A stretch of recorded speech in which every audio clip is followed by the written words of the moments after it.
হালখাতা, তার শুভেচ্ছা জানাই। আর রামনবমী হবে তো কোলাঘাটে 17 তারিখে, জয় শ্রীরাম হবে তো।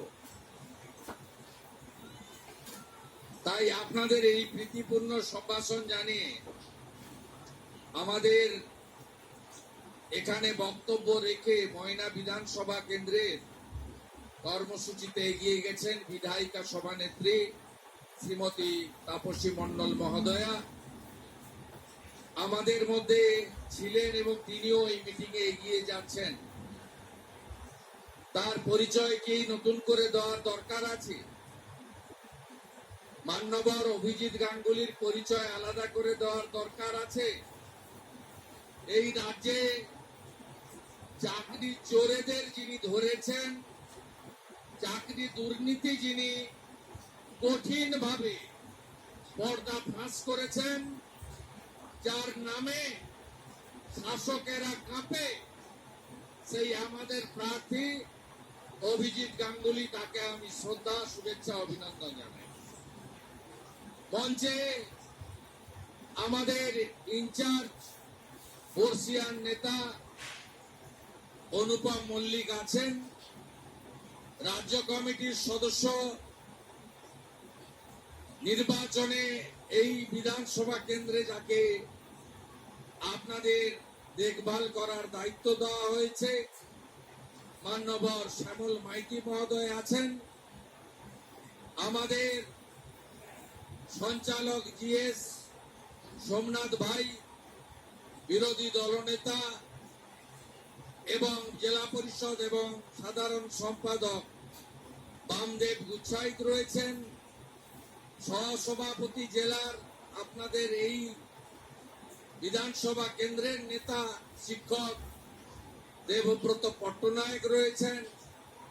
আমি ডেজিগনেশন উল্লেখ না করে আমার গোলাঘাটের মান্যবর নেতাদের নাম, কয়েকজনের নাম বলার চেষ্টা করছি। প্রসেনজিৎ সরকার, তাপস পাত্র, শিশির মণ্ডল, শম্পা মাইতি, অমলেন্দু মাইতি, সোমনাথ মান্না, বিশ্বনাথ রাম, সৈকত পট্টনায়ক, রাজীব জৈন, শিবু প্রামাণিক সহ সম্মানিত মঞ্চ।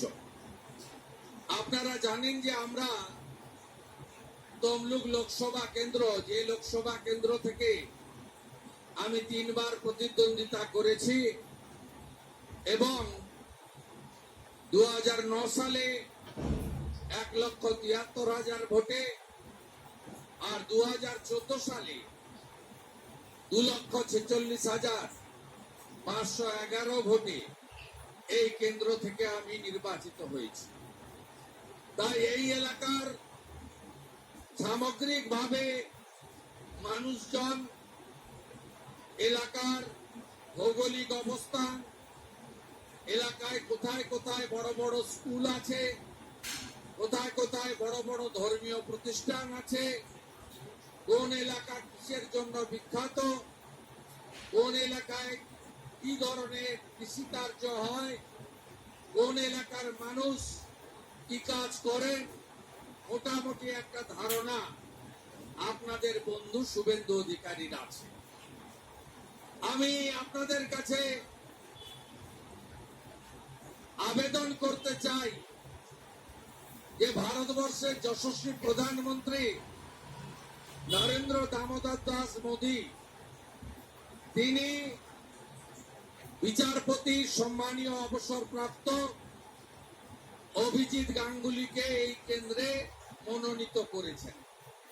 বহুদলীয় গণতন্ত্র, সবাই লড়তে পারে, কোনো আপত্তি নেই। আপনারা বলুন তো, যে কেন্দ্রে 25 বছর ধরে সর্বাধিনায়ক সতীশ সামন্ত মহোদয় সাংসদ ছিলেন, যে কেন্দ্রে 77 সালে জরুরি অবস্থা বিরোধী হাওয়ায় সুশীল ধারা মহোদয় সাংসদ হয়েছেন, সেই কেন্দ্রে এবারে ভারতীয় জনতা পার্টির প্রতিদ্বন্দ্বী যে দল আছে দুটি, সেই দুটি দলের প্রার্থী, বিশেষ করে তৃণমূলের প্রার্থী সেই প্রার্থীকে ম্যাচ করে।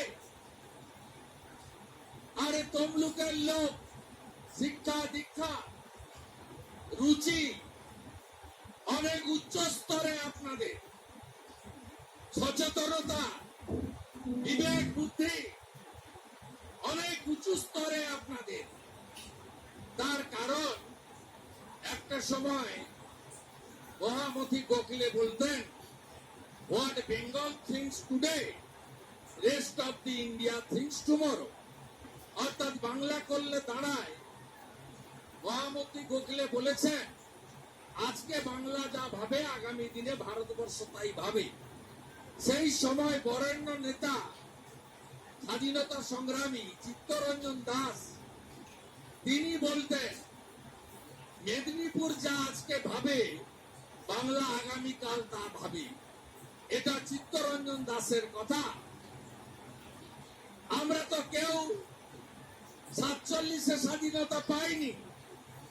আমরা সর্বাধিনায়ক আমাদের 25 বছরের সাংসদ সতীশ সামন্তর নেতৃত্বে গাঁ থেকে গিয়ে নেতা হওয়া, মুখ্যমন্ত্রী হয়েছিলেন অজয় মুখার্জির নেতৃত্বে, সুশীল ধারার নেতৃত্বে, মা মাতঙ্গিনীর আত্মবলিদানে আমরা 42-এর 17ই ডিসেম্বর স্বাধীনতা পেয়েছি। আমাদের মাথা নত কেউ করতে পারেনি। উত্তরপ্রদেশের বালিয়াতে জাতীয় সরকার হয়েছিল, 20 দিনের বেশি রাখতে পারেনি। মহারাষ্ট্রের সাতারাতে জাতীয় সরকার হয়েছিল, সেখানেও 2 মাসের বেশি থাকতে পারেনি। আর আমরা সতীশ বাবুর নেতৃত্বে 22 মাস ব্রিটিশকে রুখে দিয়েছিলাম। এটাই হলো সেই মেদিনীপুর। এই মেদিনীপুরে সব সময় মাথা উঁচু করে লড়াই হয়। আমি তৃণমূল কংগ্রেসের এমপি ছিলাম, আমাকে বিধানসভায় দাঁড় করিয়ে মন্ত্রী করেছে। আমার কাছ থেকে কেউ পদ কেড়ে নেয়নি। আমি ছুঁড়ে ফেলে দিয়ে এসছি আমার মন্ত্রিত্ব, বিধায়কের পদ এবং এইচডিএ চেয়ারম্যান সহ যা যা পদ তৃণমূল আমাকে দিয়েছে। কেন দিয়ে এসছি? তার প্রধান কারণ হলো মমতা ব্যানার্জির তোষণের রাজনীতি, বিভাজনের রাজনীতি।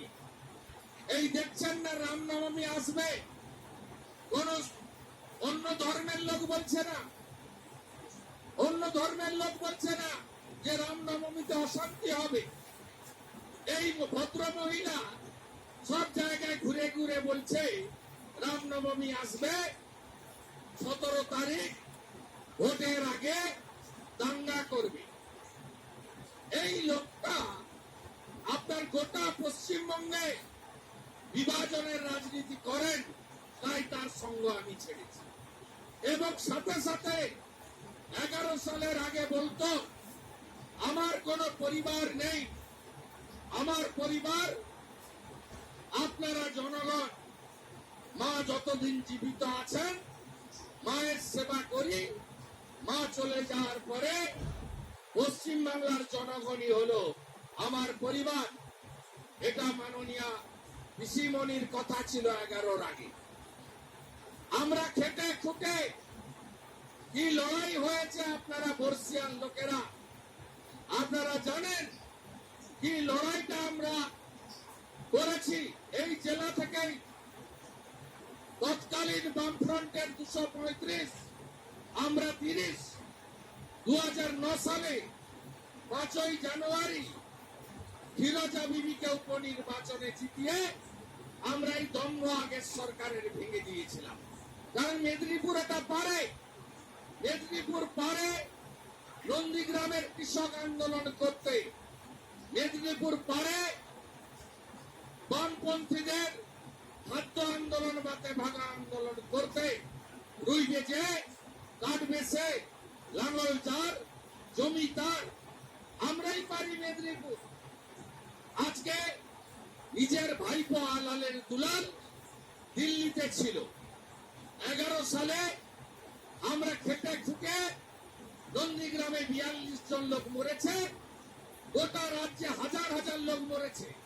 তারপরে তিনি প্লেনে করে কলকাতায় ল্যান্ড করেছেন, আর সোনার চামচ দিয়ে তিনি পশ্চিম বাংলার মালিক হয়ে গেছেন।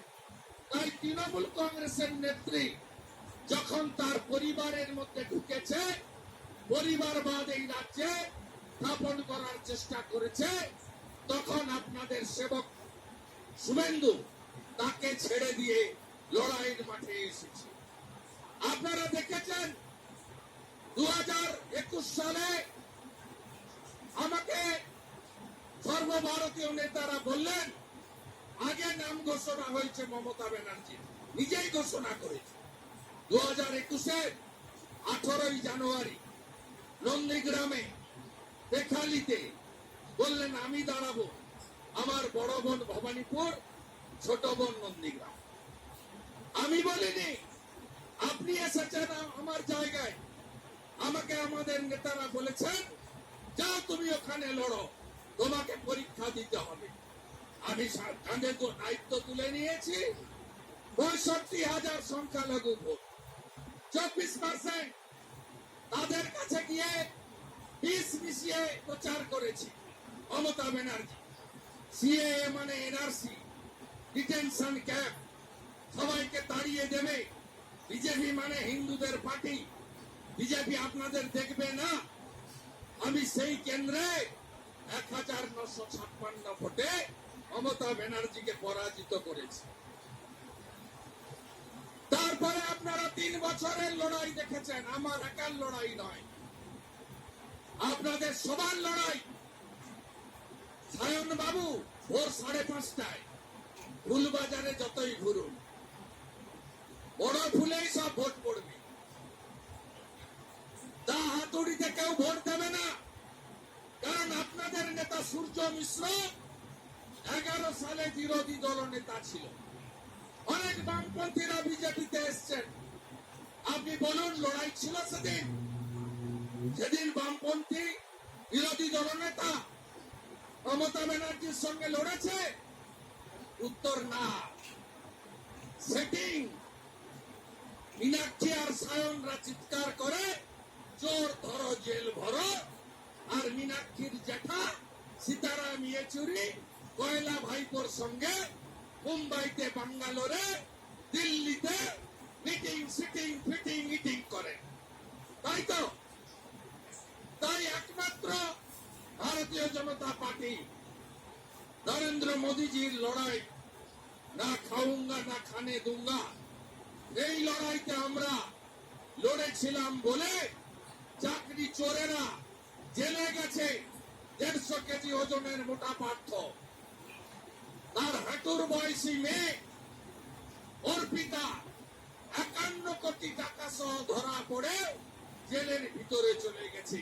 মহাসচিব তৃণমূলে, মমতা ব্যানার্জির ডান হাত। তারপরে আরেকটা মোটা 130 কেজি ওজন, নাম তার কেষ্ট বেটা। ভোট এলেই বলে চড়াম চড়াম ঢাকের আওয়াজ, গুড় বাতাসা, সেও এখন সকন্যা জেলের মধ্যে বিহারে গড়াগড়ি খাচ্ছে। আরো অনেক চোর ভিতরে গেছে। মোদীজি জলপাইগুড়ির ধূপগুড়িতে বলেছেন আমাদের তৃতীয় টার্মের সরকার হলে বাকি বড় চোরদেরকেও আমরা ভিতরে ঢুকাবো। এটা আমার কথা নয়, আমাদের নেতা নরেন্দ্র মোদীর কথা। আরে ওদের তো দেরি হতেও পারে না। আজকে জ্যোতিপ্রিয়া মল্লিক কত বড় অপরাধ করেছে। আপনারা ফুল চাষি, ধান চাষি, গ্রামে থাকেন, কোন চাকরি নেই, ইন্ডাস্ট্রি নেই। গোলাঘাটের যত জিপি আছে, বৃন্দাবন চক বলুন, সিদ্ধা 1-2 বলুন, সাগরবার বলুন, তুলসিদা বলুন, খন্নাডি বলুন, যত গোপালনগর বলুন, যত কোলা 1, কোলা 2 বলুন, আমলহান্না বলুন, যত গ্রাম পঞ্চায়েত আছে, এই হাতের তালু গ্রামের নাম বলতে বলবে বলে দিন। আমি যত গ্রাম পঞ্চায়েত আছে, সব এলাকায় দেখবেন 500, 700, 800 করে ছেলে বাইরের রাজ্যে কাজে চলে গেছে। কারো কোনো কাজ নেই, আর ডাকাত গুন্ডাদের হাতে চলে গেছে। কদিন আগে শিশির মন্ডল জানে, একটা ব্যবসায়ী সিদ্ধা বাজার থেকে বাড়ি যাচ্ছিল, খুন করে দিয়ে চলে গেল। একজন মাতৃসমা, একজন মহিলা প্রায় 70-এর কাছাকাছি, ভোরবেলা বাজার করতে এসেছে 7টায় সকালে, তাকে তুলে নিয়ে গিয়ে এই কোলাঘাট ব্রিজ থেকে হাতের সোনা, গলার চেন হারিয়ে নিয়ে চলে যাচ্ছে। কি অবস্থা আজকে করেছে এরা।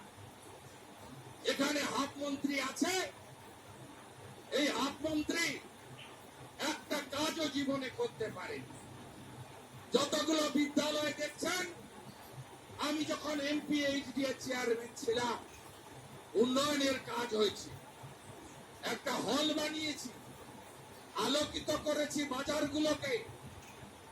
পুলসিটাতে প্রভাত বাবু মারা গেছেন, তার আই হসপিটাল থেকে শুরু করে এই এলাকার রন্দাই গাজন থেকে পাইকবার যতটুকু কাজ হয়েছে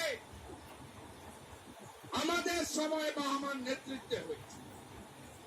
বড় বড় ঢালাই রাস্তা আজকে আমি 3.5 বছর এইচডিএ ছেড়ে দিয়েছি, আমাকে কেউ তাড়ায়নি। আমি 23 নভেম্বর 2020 পদত্যাগ করে বলেছে, রাখ, দিয়েছিলিস নিয়ে নে, নিয়ে নে। আমি যদি লড়াই করে করতে পারি, জনগণের আশীর্বাদে ভবিষ্যতে দেখব। এই 3.5 বছরে একটা ঢালাই রাস্তার নাম বলুন তো। গোপালনগরে ঢালাই রাস্তা আমার হাতে তৈরি, মাছিনানের রাস্তা আমার হাতে তৈরি, মান্দারগেছিয়ার রাস্তা আমার হাতে তৈরি, সিদ্ধা বৃন্দাবন চক ঢালাই রাস্তা আমার হাতে তৈরি, রামতারকের ব্রিজ যা দেড়িয়া চক দিয়ে চলে গেছে। আপনি একটা জায়গার নাম বলুন এই হাফ মন্ত্রী করেছে। একটা কোনো কাজ নেই, শুধু ভাষণ আর ভাষণ। ইরিগেশন মন্ত্রী ছিলাম, কোলাঘাটের ভাঙন, দেনানের কংক্রিটের ওয়াল আমার সময়। আমি তো 3.5 বছর নেই, এখনো তো মন্ত্রী আছে, ওদের দল সরকারে আছে। এটা ইট বসিয়েছে কোথাও? শুধু ভাষণ আর ভাষণ। আর রেশন দিচ্ছে ভারত সরকার, নরেন্দ্র মোদী আর মমতা ব্যানার্জি একটা হাড়ি লাগিয়ে দিচ্ছে বস্তার, হাড়ি চিহ্নে ভোট দিন। মিথ্যাবাদী। বাথরুম গুলো দিয়েছে নরেন্দ্র মোদীর সরকার 12,000 টাকা করে, বাথরুমও খেয়ে ফেলেছে, পায়খানা খায় 3 নম্বর। আর যে কটা বাথরুম হয়েছে, পার্থতা কেষ্টকে ঢুকিয়ে দিলে আর বের করতে পারবেন না। আর বাথরুমের গায়ে লিখে দিয়েছে MNB, মিশন নির্মল বাংলা। কোনটা নয়, সব স্বচ্ছ ভারত অভিযান। নরেন্দ্র মোদী 14 কোটি মহিলাদের ইজ্জত ঘর দিয়েছেন দেশে। পশ্চিমবঙ্গে 72 লক্ষ। প্রধানমন্ত্রী আবাস যোজনা কেন এত কাঁচা বাড়ি? ডান দিকে বাম দিকে তাকান, কাঁচা বাড়িগুলো দেখুন। ডান দিকে তাকান, টালির বাড়িটা দেখুন। কত বাড়ি দিয়েছেন নরেন্দ্র মোদী সরকার? 40 লক্ষ বাড়ি দিয়েছেন, 45,000 কোটি টাকা দিয়েছেন। আরামবাগের সভা থেকে নরেন্দ্র মোদী বলেছেন। বাড়ি পাননি কেন? নেতারা গোয়াল ঘরে নিয়ে গেছে। 40 লক্ষ বাড়ি হয়েছে বলে ইউটিলাইজেশন। এখন পায়ে কাটা ফুটেছে, লাফাচ্ছেন চারদিকে না? বললেন 100 দিনে টাকা দিয়েছেন। কে কে টাকা পেয়েছেন? আর যাদের যে কটা লোককে টাকা দিয়েছে, সঙ্গে সঙ্গে নিজেরা আবার টাকা উইথড্র করে নিয়েছে। বলছে 6,000 দিয়েছি, 1,000 রাখ, 5,000 দিই। আমার কাছে 100 উদাহরণ আছে। এই সর্বগ্রাসী চোরদের সরকার, কয়লা চোর, বালি চোর, পাথর চোর, গরু পাচারকারী, এই সরকার, এদেরকে সরাতে গেলে লোকসভা নির্বাচনে ভারতীয় জনতা পার্টিকে জেতাতে হবে। দুশ্চিন্তার কোনো কারণ নেই। অল্প হলেও 21-এর ভোটে লিড আছে এখানে বিজেপি। অল্প হলেও এবারে তো ছক্কা মারবো আমরা, ছক্কা মারবো। 1.5 লাখ তো মার্জিন হবে, একটু চেষ্টা করলে 2 লক্ষ হয়ে যাবে। জোট বাঁধুন, তৈরি হন। মোদীজি কি কি দিয়েছে? মুসলিম মহিলাদের সম্মান দিয়েছেন, ট্রিপল তালাক খতম করে দিয়েছেন। শান্তিপূর্ণ উপায়ে রাম মন্দির দিয়েছেন। কি হলো? গেরুয়া বসন করা, পাগড়ি বাঁধা। আপনি ভেবেছিলেন রাম মন্দির পাবেন, এই জীবদ্দশা দেখে যাবেন? ভেবেছিলেন? পাবেননি তো। কে দিয়েছে? মোদী হ্যাঁ তো মুমকিন হয় শান্তিপূর্ণ উপায়। এখানে 30% সংখ্যালঘু বাস করে। সুপ্রিম কোর্ট বলেছিল আপনাদেরকেও জমি দিতে হবে, আপনারা ধর্ম পালন করবেন। ফৈজাবাদ থেকে 25 কিলোমিটার দূরে 5 একর জমি যোগী আদিত্যনাথ দিয়েছেন। আমরা বিজেপি কোন ধর্ম সম্প্রদায়ের বিরোধী নই, আমরা গুন্ডাদের বিরোধী। বিকাশ দুবে হতে পারে, আতিক রহমান হতে পারে, গুন্ডা গুন্ডাই হয়, ধর্ষণকারী ধর্ষণকারী হয়। তৃণমূল কংগ্রেস গোটা রাজ্যে কিছু গুন্ডা তৈরি করেছে। আপনারা সংখ্যালঘু এলাকায় গিয়ে প্রচার করুন, ছেড়ে দেবেন না। 175টা মোদীজির স্কিম, একটা স্কিমও কোন ধর্ম সম্প্রদায়ের জন্য নয়, ভারতবাসীর জন্য। যে বন্দে মাতরম বলেন, জাতীয় পতাকা তোলেন, জাতীয় সঙ্গীত গান, তার সঙ্গে বিজেপির বিরোধ নাই, বিরোধ নাই, বিরোধ নাই। সবকা সাথ, সবকা বিকাশ, সবকা বিশ্বাস, সবকা প্রয়াস। মায়েরা, সন্দেশকালীর বদলা হবে না। আপনাদের বন্ধু শুভেন্দু 2 বার আটকেছে, দ্বিতীয়বার ঢুকেছি, শাক বাজিয়ে ঢুকেছি। গোটা সন্দেশকালী ফাঁকা হয়ে গেছে। রেখা পাত্রকে কিভাবে অ্যাটাক করছে দেখুন। এই ভোদাংশু না ভটাংশু। এই আপনারা কাকে এখানে ভোট দেবেন? গঙ্গাকে না নর্দমাকে? আপনারা একটু তুলনামূলক বিচার করবেন না? আমার এমপি কে হবে? কাকে পাঠাবো আমি মোদীজির কাছে? সতীশ বাবুর চেয়ার, সুশীল ধারার চেয়ার, তাকে কাকে কাকে পাঠানো উচিত? কে যোগ্য? আর সিপিএম বলিহারি এমনি সময় মুসলমান প্রার্থী দান করে, ইব্রাহিম আলী। আর এবারে ঠিক আমার ভোটে করেছিল 21। বরাবর আমার নন্দীগ্রামে বামফ্রন্ট থেকে সংখ্যালঘু দাঁড়ায়। 16তে আমার বিরুদ্ধে কবির মোহাম্মদ ছিল, কিন্তু মমতা ব্যানার্জিকে জেতানোর জন্য মীনাক্ষীকে পাঠিয়ে 6200 জামানত জব্দ। বাই বাই, ধর চলে গেছে। এখানে সায়নকে দাঁড় করিয়েছে সিপিএম এর নেতারা, লাল ঝান্ডা কারে ফুকার করছে, যাতে আপনাদের ভোটটা, রাষ্ট্রবাদীদের ভোটটা একটু কেটে তোলামূলকে সুবিধা করা যায়। সাবধান থাকতে হবে। এ ভোটটা শুধু অভিজিৎ গাঙ্গুলিকে জেতানোর ভোট নয়, শুভেন্দু অধিকারীকে সমর্থন করার ভোট নয়। এ ভোটটা দেশের ভোট। কে চান ইউক্রেন হোক? চান নাকি? চান নাকি? তাহলে বলুন, 543 আসন, 543টাতে বিজেপি এনডিএ লড়ছে। তৃণমূল কতগুলোই লড়ছে? 45টাতে। সিপিএম 20টাতে। এরা দিল্লিতে গিয়ে কি করবে? আপনারা চান তো তৃতীয়বারের জন্য প্রধানমন্ত্রী কে হবে? কাকে চান? এটা প্রধানমন্ত্রী তৈরি করার ভোট।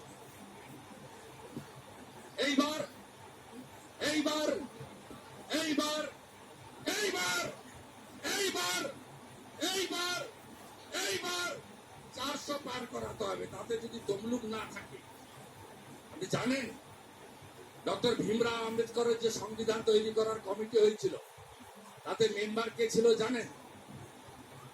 মেম্বার দুজনই পূর্ব, মানে তখন অবিভক্ত মেদিনীপুর। 2জন এমপি ছিল, কাঁথির বসন্ত দাস আর তমলুকের সতীশ সামন্ত। সংবিধান কমিটির মেম্বার ছিলেন এরা। আমাদের জায়গাটাকে গুরুত্ব দেয় সর্বভারতীয় স্তরে। তমলুক মানে তাম্রলিপ্ত, তমলুক মানে পড়াশোনায় ফার্স্ট, তমলুক মানে হ্যামিল্টন, ক্ষুদিরামের স্কুল, তমলুক মানে মা বর্গ ভীমা, তমলুক মানে হলদিয়া বন্দর, তমলুক মানে সতীশ বাবু, তাম্রলিপ্ত জাতীয় সরকার, তমলুক মানে সুশীল ধারা, তমলুক মানে নিমতৌরি স্মৃতিসৌধ, তমলুক মানে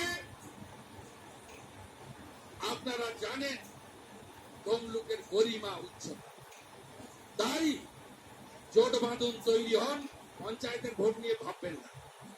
বৃন্দামঞ্চকে বিরোধী মেম্বারদের কাজ চাইতে গেছিল, কাজ তো দেয়নি, উল্টে মিথ্যা মামলা করছে। আর এখানকার ভিডিওকে বলবো, পতাকা যদি খুলতে হয় রাস্তায় সব দলের খুলুন, এত এত চটি চাটবেন না। আমি তো 11-র আগে দেখেছি, মাতব্বরদের দেখেছি আইএস আইপিএস, 11-র পরে তাদেরকে স্যালুট করতে হতো আমাকে। আর এখনো দেখছি, আপনাদের বলছি এবারের লোকসভা ভোটে যে ফল হবে তাতে আমাদের 1.5 বছর অপেক্ষা করতে হবে না। তার আগে পিসি ভাইপো সকাত সলিল তলে, পশ্চিম বাংলার পরিবর্তন হবে, ডবল ইঞ্জিন হবে। ডবল ইঞ্জিন হলে কি পাবেন? ওই 1000 টাকা চলবে না, 3000 টাকা লাডলি বই। বিজেপি সরকার এলে ভাতা, বার্ধক্য ভাতা, দিব্যাঙ্গ ভাতা, তফসিলি ভাতা 3000 টাকা দেবে, লিখে রাখুন। বিজেপি সরকারে কেন্দ্রীয় হারে মহার্ঘ ভাতা দেবে, ইনক্লুডিং পেনশনার্স, লিখে রাখুন। প্রতি বছর এসএসসি হবে, ওএমআর এর মাধ্যমে ওএমআর সিটের রেজাল্ট পাবেন আপনারা, শিক্ষিত ছেলেমেয়েরা। প্রত্যেক বছর এসএসসি হবে। একটা পিটিটিআই বিএড পাস করা ছেলে মেয়ে ত্রিপুরায় যেমন বিজেপি সরকার একটা পিটিটিআই বিএড কে বাইরে রাখেনি, সবকে চাকরি দিয়েছে। ভরসা রাখুন আমাদের উপরে। 450 টাকার গ্যাস আমরা দিচ্ছি রাজস্থানে, ভজনলাল শর্মা, এখানে সরকার এলে আমরা দেব। 2 কোটি বেকার, বেকার সমস্যার সমাধান বিজেপি করবে। মমতা ব্যানার্জির নেতৃত্বে শিল্প বাগান গুজরাটে সিঙ্গুরের তৈরি করা কারখানা ডিনামাইট দিয়ে তুলে ফেলে দিয়েছে। আপনাদের এখানে ফুল চাষিরা এখানে নিদারুণ কষ্টে থাকেন। পচনশীল জিনিস উদ্যান পালনে ইন্স্যুরেন্স নেই, হর্টিকালচার, কারণ প্রধানমন্ত্রী বীমা যোজনা পশ্চিমবঙ্গে চালু করতে দেয়নি মমতা ব্যানার্জি। আয়ুষ্মান ভারত 5 লক্ষ টাকা পর্যন্ত চিকিৎসা গোটা দেশ পায়। 12 কোটি পরিবার, 7 কোটি লোকের হাতে কার্ড, 5 কোটি লোক পেয়েছে। আর এখানে ভুয়া স্বাস্থ্য সাথীর কার্ড। আপনি যেখানে নিয়ে যাবেন কার্ড বলবে কার্ড না ক্যাশ। যদি বলেন কার্ড বলে পেট নাই, যদি বলেন ক্যাশ চলুন এক্ষুনি ডাক্তার রেডি, তাই তো? আর এই ভুয়া কার্ডটা মমতা ব্যানার্জির ধপের কার্ড, চিটিংবাজি কার্ড। এটা চলে, ভেলোর সিএমসিতে নিয়ে গেলে ফেরত দিয়ে দেয় না। মুম্বাই টাটা ক্যান্সার হসপিটাল নেয়, দেবী সেটির বাঙ্গালোর হসপিটাল নেয়, ডাক্তার রেড্ডির হায়দ্রাবাদ হসপিটাল নেয়। কাল এগুলো যদি করতে হয় বিজেপিকে আনতে হবে, নরেন্দ্র মোদীকে জেতাতে হবে।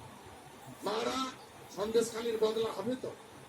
মাঝরাতে পিঠা খাওয়া যদি বন্ধ করতে হয়, তৃণমূলকে হারাতে হবে। রেডি তো আপনারা? জোট বাঁধন তৈরি হন, দেশের ভোট দেশের নেতার হাতে তুলে দিতে হবে। আর আপনাদের বাড়ির বন্ধু, ভাই, সন্তান যে যেভাবে দেখেন, যার বয়সে, আমাকে গোটা রাজ্য জুড়ে লড়তে দেবেন তো? লড়তে দিলে বুথের দায়িত্বটা নিতে হবে। 3000 চেয়ার পেতেছিলেন, 5000 কর্মী এসেছে একটা বিধানসভা, 35-60টা বিধানসভা আছে। আমি আগামী 21 তারিখের মধ্যে 40,000 কর্মীর সঙ্গে মিট করে নেব তমলুকে। 2 লাখ মার্জিন আমার চাই। পূর্ব পাঁশকুড়া দেবেন তো? বিধানসভায় কত গ্যাপ ছিল? 7,000 না, 9,000 গ্যাপ ছিল। মানে ক হাজার এদিক করতে হবে? 4,500 ভোট। কে বলছেন? কোন বুথ? কোন বুথ আপনার? বৃন্দাবঞ্চক বুথ, আপনার বুথকে শ্রেষ্ঠ পুরস্কার দেওয়া হবে। আপনারা সবাই করুন, আমাদের এমপি জেতা।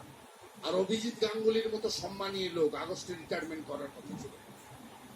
আমাদের নেতা অমিত শাহজির সঙ্গে মিটিং করার পরে তিনি পদত্যাগ করেছেন। এত সৎ, ভদ্র, সজ্জন, উচ্চশিক্ষিত, আপনারাই কাজ করবেন, উনি আপনাদের সঙ্গে থাকবেন। এই রকম এমপি কে পাঠান। দয়া করে এই চোরেদের পার্টি তৃণমূল যাতে কোথাও সুবিধা না পায় তার ব্যবস্থা করবেন। তৃণমূল মানে কি? তৃণমূল মানে কি? তৃণমূল মানে কি? চোর ধরো, চোর ধরো, চোর ধরো। আমি শালিকা যাব, আমি শেষের দিকে আমি আপনার রেল স্টেশন থেকে আমাদের বিডিও অফিস পর্যন্ত আমি বড় একটা রোড শো করে দেবো। শেষের দিকে করে দেবো। আমি তো জানি কোথায় কি করতে হয়, জানি, আমার হাতের তালু একদম। হ্যাঁ, সবাই ভালো থাকবেন, একসঙ্গে বলুন ভারত মাতা কি, ভারত মাতা কি জয় শ্রীরাম। জোরসে বলো, আরো জোরে, সবাই মিলে জয় শ্রীরাম। আমাদের এখানে আজকে দীর্ঘদিনের পঞ্চায়েত, ভোগপুরের পরিচিত নেতা, পঞ্চায়েত সমিতিও সভাপতি ছিলেন এক সময়, তপন গড়া মহোদয় ভারতীয় জনতা পার্টিতে যোগ দিলেন। তাকে পতাকা ধরিয়ে দিচ্ছেন ইনচার্জ অনুপম মল্লিক, জেলার 2 সাধারণ সম্পাদক বামদেব এবং সোমনাথ, সহসভাপতি দেবব্রত পট্টনায়ক এবং আমাদের যারা সম্পাদকরা আছেন এবং বিশেষ করে মন্ডল প্রেসিডেন্টরা। Vande Mataram, Vande Mataram, BJP BJP BJP জীবতম, জীবতম জীবতম, বিজেপি বিজেপি বিজেপি জীবতম, জীবতম জীবতম। নরেন্দ্র মোদী জিন্দাবাদ। জিন্দাবাদ, মোদীজি লড়াই করো, আমরা তোমার সঙ্গে আছি। সঙ্গে আছি, সঙ্গে আছি। বিজেপি জিন্দাবাদ। জিন্দাবাদ, জিন্দাবাদ। বন্দে মাতরম, বন্দে মাতরম, বন্দে মাতরম। বন্দে